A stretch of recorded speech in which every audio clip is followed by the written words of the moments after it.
Hello, Abnormal. Man, guys, we are kicking it this month. All videos we're releasing 2 a day are doing so great because of you guys. Our likes are up 80%. Smash that like button, guys. You are putting this channel way above what I ever thought this month. We're going to be able to do a lot of things. You guys are awesome. Every time we reach out to you guys just respond with just so much power. And man, we've got a lot of donations that were sent in yesterday for Hunter, and we've got people that are sending gifts for him for when he comes back to open. It's amazing. You guys, I have no words for you guys. Sunday, we're doing a special toast to you guys. We've hit 25,000 subs, actually over that, 25,600 plus. We are rising so fast right now, guys. Abnormal Investigations is headed to the top. Thank you so much, family. Let's get into this 8 o'clock encounter, shall we? I've lived in this old house in the river bottoms of Oklahoma for a few years now. But my family's history here goes back much further, Mike. Kind of like your family's. That's what made me want to share this with you. I feel we have much in common. My grandpa used to tell stories about a creature that would come to our land. A being that was neither quite dog nor quite man. He called it the Gift Eater. At first, I thought it was just a tall tale, but now I know the truth. The Gift Eater is real, and it comes back night after night. Every evening, I'll see it lurking just beyond the trees. Its eyes glowing in the dark. It's a tall, shadowy figure that seems to be watching me, waiting for me to make any move. And every night, I'll leave a handful of food on the edge of the porch, just like my family has always done. The Gift Eater never approaches, never makes a sound. It just, takes the food and disappears into the darkness, only to return the next night. It's a strange ritual, but it's one that I've grown accustomed to. Sometimes I'll try to get a closer look, but it's always just out of reach. I'll see a flash of fur or a glimpse of eyes, and then it's gone. It's as if it's teasing me, playing a game of hide and seek in the shadows, or just doesn't want to be seen. But I know it's not a game. The Gift Eater is a guardian, a protector of our land and our family. And as long as I keep leaving those scraps, it'll keep watching over us, night after night. But one night I decided to stop feeding it. I thought maybe it was time to break the cycle, to see if the Gift Eater would move on to other sources of food. Big mistake, Mike. At first, nothing happened. But then, I started hearing strange noises. The sound of scratching on the windows, like fingernails on glass. The thud of heavy fists on the walls, making the old house creak and groan. It was the Gift Eater, and it was not happy. I tried to ignore it, pretend it wasn't happening, but the noises only got louder, more insistent. It was as if the creature was trying to tell me something, to warn me that I had made a grave mistake. And then I saw it. The Gift Eater was standing right outside my window, its eyes glowing under the moonlight with an intensity of anger like I have never seen. I froze, my heart racing with fear. I knew then, Mike, something bad may happen because, see, I live alone in the middle of nowhere. And I knew that I had to start feeding it again. I couldn't bear the thought of what might happen if I didn't. So I went back to leaving scraps on the porch, and the noises stopped. The Gift Eater went back to its silent vigil, watching over our land and our family once again. I learned a vulnerable lesson that night. Never mess with the Gift Eater's routine. It may be a mysterious and elusive creature, but it's also, it's a force to be reckoned with, and I'll never forget it.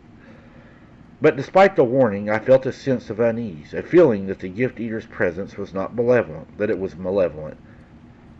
Force, a creature that revealed in fear and chaos. And so I made a difficult decision to stop feeding it again. I knew it was a risk, but I couldn't shake the feeling that I was perpetrating something evil. At first nothing happened, but then I woke up one morning to find my dog Max lying dead on the porch. He had been mutilated, his body torn apart with a ferocity that was almost unimaginable. I knew then that the gift eater had struck, that it had taken its revenge for my refusal to feed it. I felt a wave of horror. I fell to my knees crying. He was my best friend. I was in grief, and I felt grief wash over me, and I knew that I would never be able to look at our land, our family's legacy, in the same way again. Our dog was always safe here, and now he was just torn apart. The gift eater had shown its true face, and it was a face of pure evil.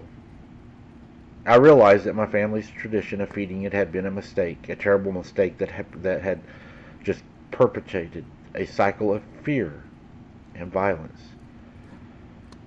I buried Max in the backyard, and I vowed never to feed the gifter ever again.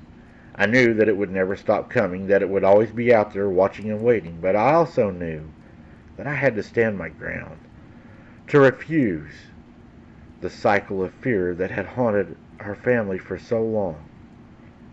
This was our land, not its land. I know that the gift eater is still out there waiting for its chance to strike, and I know that I'll never be truly safe until it's gone for good.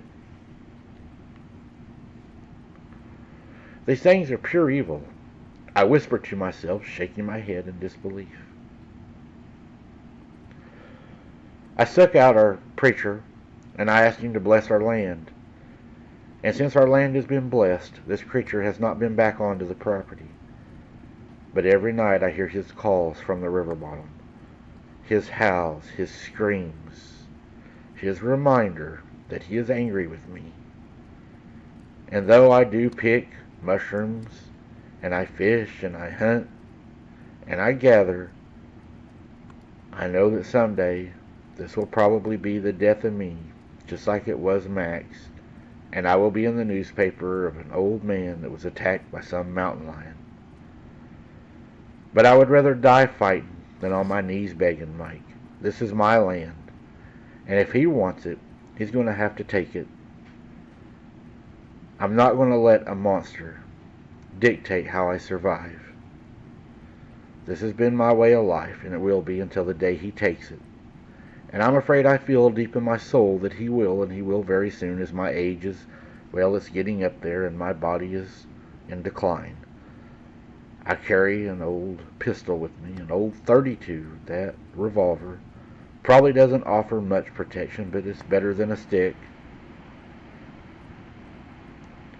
But I'm grateful I've shared my encounter with someone who understands. It takes a lot of courage to share experiences like this, and I'm glad I could trust someone with my story. It's important to remember that you're not alone in this. I remind myself there are others who have similar experiences. Stay safe and vigilant, and don't hesitate to reach out if you need any further support, Mike, or guidance, or more on my story. I take a deep breath, feeling a sense of resolve wash over me. I'll keep fighting, keep resisting the gift eater's evil presence, and I'll never forget the lesson I've learned that some things are better left unfed. And when you tell people, Mike, that gifting is the worst thing they can do, me and my family are living proof of that, and Max had to pay the price. Thank you for sharing my encounter. I hate when, excuse me, I hate when animals are injured like that. That really bothers me. I hate that you're going through that. Gifting these things makes them feel like that they're entitled, I believe. And when we don't do it, they feel like their entitlement is gone, so they act like a kid and they throw a fit. I wish there could have been other things you could have done. I wish you could have got the preacher there sooner, maybe some lights up, some cameras up, before all this had to go that far. But a lot of people don't know what these things do, how they react and stuff. I'm glad you're rid of it now, and I'm sure every time you're in the woods now, every little limb that breaks or whatever, you are probably thinking it's right there, and it probably is. It probably is watching you. Maybe take some friends with you when you go out or something. I wouldn't go alone no more. If it calls every night, it for sure hasn't forgot you. Until next time, guys, keep your head on a swivel. Don't be something's dinner, because it may just be hunting you.